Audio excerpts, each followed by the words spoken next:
Welcome to the Muscles and Mindset Revolution podcast, the podcast for ambitious women who want to build strength, feel confident AF, and lose fat for good without counting calories or BS quick fixes. I'm your host, Ann Jones, certified life coach, personal trainer, and mindset expert. And after 15 plus years in the fitness industry, I know the real key to lasting change isn't just what you do, it's how you think. If you're ready to shift your mindset, build a lifestyle you love, and feel confident AF, you're in the right place. Let's dive in. So last week, I posted a question on my Instagram stories while I was away with my mom for her birthday, asking, do you ever try to relax or slow down, but your brain tells you that you can't or you shouldn't or that you should be doing something else? And you know what happened? 100% of you said yes. 100%. 100% of my audience is trying to relax, and brain is screaming, this is a waste of time. You should be working. You're falling behind. You're lazy. Sound familiar? If so, welcome to the club, because you're absolutely not alone. And here's the first thing I want you to know. Just because you think a thought doesn't make it true. So all the things I just mentioned, just because you're having the thought, this is a waste of time, this isn't productive, you're lazy, just because you think that does not make it a fact, does not make it true. I'm going to say this again because it's that important. If you could take away one thing from this podcast, just because you think a thought does not make it true. Your brain tells you that relaxing is dangerous or lazy or irresponsible, but is that a fact? Or is it just a thought that you've been thinking for so long that it's now a belief that you've practiced for so long that it's become automatic? I want you to try something right now. I want you to take one of those I should be doing something thoughts that we just mentioned, the one that you have, and ask yourself, is this a fact that could be proven in a court of law?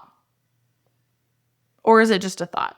You being lazy, irresponsible, unproductive, those are not facts. They cannot be proven in a court of law. That's just someone's opinion. Okay, whatever the thought is it a fact or just a thought? It's a thought. And is that thought making you feel anxious or guilty or stressed? Is it helping you to feel calm, connected, or present? Do you want to keep it?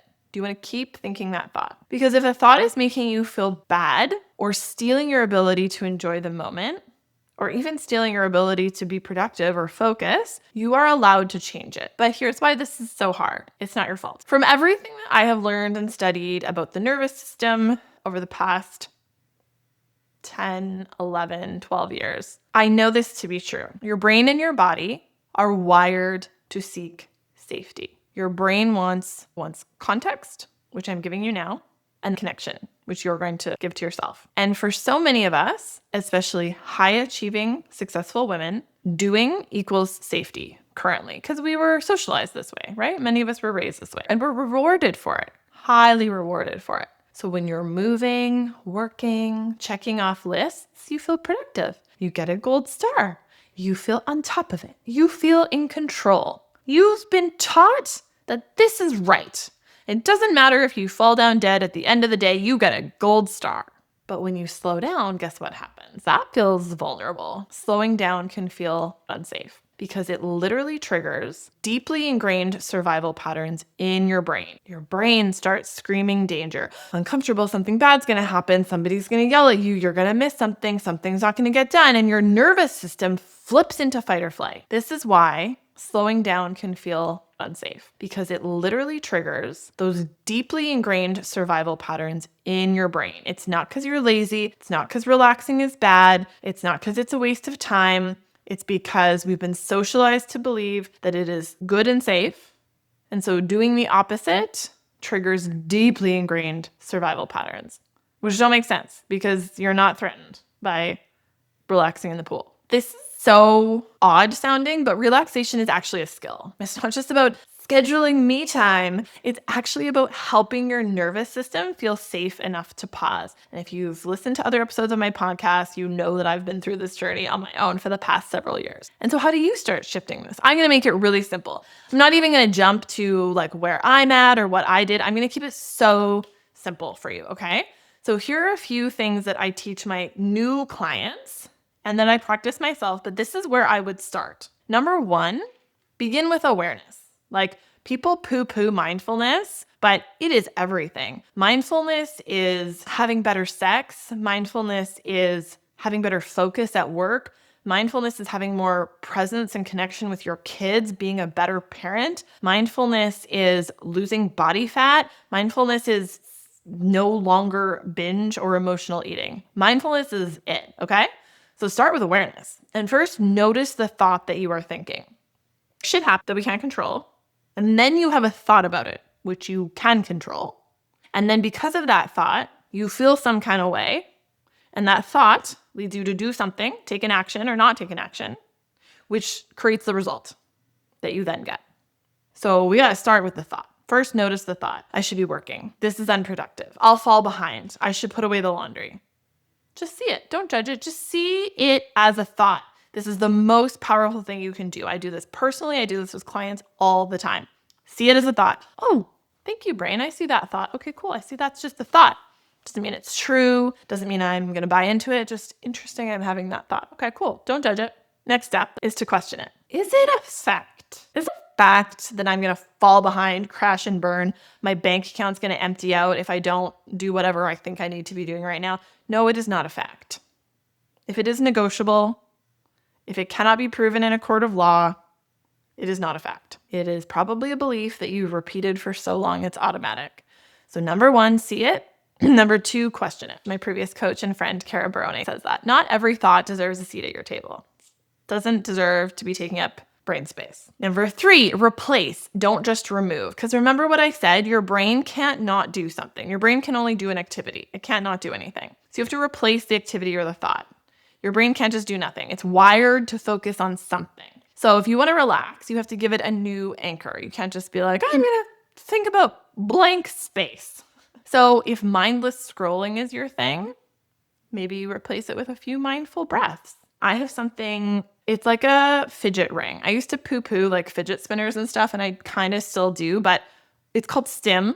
For those of us who are anxious, I've been like this my whole life. This is not related to phones or being an adult. I've always been a fidgeter. I have to really consciously not fidget. I always play with my cuticles. It's just Stim. So I have this wire ring that I play with. My husband got it for me, and then I subsequently bought another one. So I can have one downstairs and one upstairs. And I just roll it up and down my fingers, or sometimes you'll see me tracing one finger with the other because it brings me back. This is grounding. So you got to kind of find your thing that works for you. For some people, it's breath. For some people, it's touch. For some people, it's movement. It also depends where your nervous system is at. But try a few mindful breaths. Try tracing one hand's fingers with the other pointer finger. Get something to fidget with. That's not your phone. Instead of grabbing your phone in the elevator, look around. What color are the walls? Feel your feet on the floor. What do you taste in your mouth right now? Instead of filling silence and walks with podcasts and more and videos, my God, people watching videos in all public locations have to frickin' stop. Why do you need to be watching reels on the ferry all the time? This is the downfall of society, I swear to God. Anyways, instead of doing that, try a walk in nature with no music. Oh, what a thought. What do you hear? I've worked on this literal thing with several clients who were like, I can't do that. That's a waste of time. Oh, but we got there. And then they felt way better. And now they do it all the time. Going for walks without pods, we call it. So if you've only ever associated stillness with danger, though, jumping into meditation cold turkey will feel impossible, right? So we got to replace it with something else. This is why you go to your phone. You don't know how to be still. And we see everyone else doing it, so it gives us permission. Small hinges swing big doors. So you don't have to go from 100 miles per hour to zero overnight. We're going to titrate. We just want you to feel 1% better in any moment. Okay. Number 4, build quote unquote quiet muscles over time. So this is like strength training for your brain. Start with 30 seconds of quiet, then 1 minute, then 5 minutes.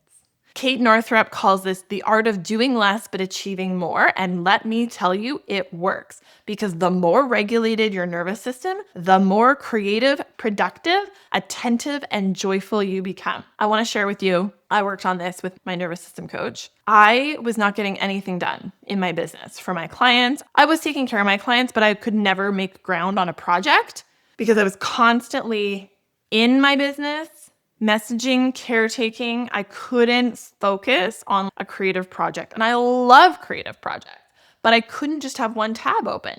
I had to practice 1 minute in one tab, and then 2 minutes in one tab, and then 5, and then 10. Now I can do an hour, no problem, but I had to work my way up to it, and I'm way more productive now. Part of that is also task switching, which you may have heard me talk about before, and I'll talk about another day. Okay, let's now talk about why relaxation is not the same as laziness. Let's be clear. Rest is productive. It's part of the human biological necessity. Cave people did it. Farmers have always done it. Like, it's productive. It's required. It's not wasted time. It's how your brain and body reset. And the more stimulation we add to our lives, our daily lives, the more actually is required to rejuvenate. So you know how I just said cave people and sailors and farmers have always rested? Well, yeah, they could probably get away with a full Sunday of rest, 1 day a week, and 8 hours of sleep because life was simpler. There was way less stimulation. They were spending most of the day doing one thing at a time, probably all day doing one thing at a time, unless they were talking and coiling a rope at the same time. How many things are you doing at a time? And then not only that, as a high-achieving woman, what do I know to be true? You get a promotion. You have the same expectation of yourself as you did before the promotion and the increased responsibility and workload. You have a baby. You have the same expectation of yourself, your brain, your body, and your capacity as you did before the baby. Oh, you had another baby. Same expectation. I used to be able to do this. I used to be able to do this. I used to look like this. Blah, blah, blah. You need more reset. You're going to have to do less things. You need rest. You need it. It's not wasted time. It's refilling the cup. Highly recommend the book Do Less by Kate Northrup, in which she says, when you do less, you can be more present, more focused, and ironically, often get better results. I actually don't think it's that ironic. I think it makes perfect sense. But all that to say, your worth is not measured by how many things you check off a to-do list. And I used to be a big to-do list girly. I'm a recovering type A perfectionist. But I gave up to-do lists a while ago because I decided that they never end. And I now call them to-die lists because it just, what do? You just move it from one day to the next. You just keep adding to the GD list. It doesn't end. It's still there when you die. I remember when I first started coaching and I would start teaching time blocking to clients and they would be like, I tried to do the time blocking, but there was too many things and not enough time in the day. So you think that you're going to reconstruct the number of hours in a day to accommodate the number of things that you think that you need to do? No, it means that you have too many freaking things on the calendar. And then if you're time blocking and it keeps getting bumped to another day, it means it's not important or you don't have time to do it. Like, sorry, time is a human construct, but so are the things that you think that you need to be doing. This is the biggest pushback I get is like, but what about the closet and the who's going to do it? If I don't do it, nobody will. First of all, it's a belief you're carrying around, so it's absolutely going to be true. But also, I would question fucking everything that you think you need to be doing. Because let me tell you, you don't need to be doing most of it. We as women take over responsibility for most things. And this is just a people-pleasing, high-achieving worthiness hustle that actually, when you start to question the things that actually are taking up space in your brain and calendar and simply removing them, this problem solves itself. So anyways, not a fan of to-do lists. Your nervous system deserves rest. Your mind deserves quiet. You deserve to feel safe slowing down. It feels good. It can be hard, but it feels good. So my challenge for you is this. If this episode is resonating with you, here's a little challenge for this week. Pick one moment in your day to practice doing less. Maybe you listen to the radio instead of opening Instagram until 8 a.m. That's something that I've been doing. I'm like, I can have the phone, I want to listen to the radio, but I'm not on WhatsApp or Instagram till at least 8 a.m. Maybe you're breathing deeply for 60 seconds before checking the phone, before touching the phone. Do I need to do this? Sit in your car for a minute before rushing inside.